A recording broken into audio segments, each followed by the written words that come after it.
Hey guys, this is going to be the quickest review of all time on a Sony A6500.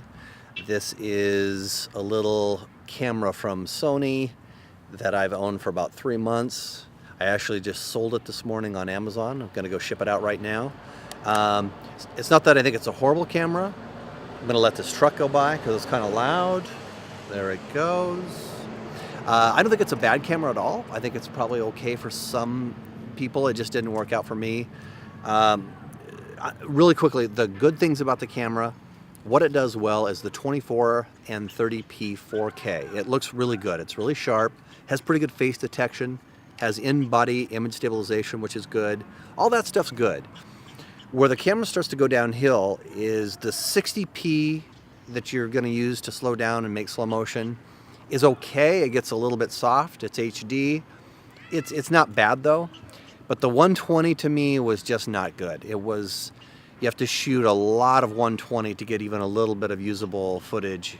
It's really soft, a lot of aliasing moire. Just wasn't impressed with the 120, and unfortunately that's one of the reasons I bought it. And even worse than that, again, in my opinion, you may think differently, what's worse than that is the photography side of the camera.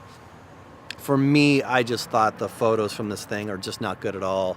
You bring the raw photos into Lightroom and start messing with them, and they just fall apart right away. So, in fact, I have an NEX7 this little NEX7 that I bought back in 2012, and I think that it takes better photos. Sorry that I'm moving all over the place, but I'm trying to look at the screen as I do this.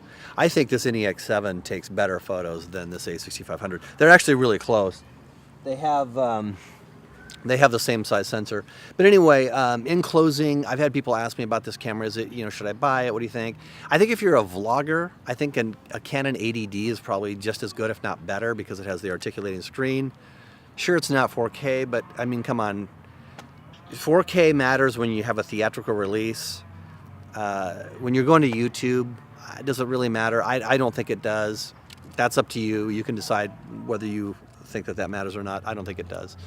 So what I would say is if you are buying a camera for photography, skip this camera altogether and get something like a used Canon 5D Mark II or a Mark III if you can afford it. I think you can get a Mark II for like $700 or $800, and I would say it's 5 or 6 times better than this camera for photography. For 4K video at 24p, 30p, yeah. Slow motion at 60p, yeah. 120, I don't know that it's much better than an iPhone, really. But in closing, I mean, the thing's not that bad. It's, it didn't work out for me, but some people swear by it. So to each their own. Hope that helped. Have a good one.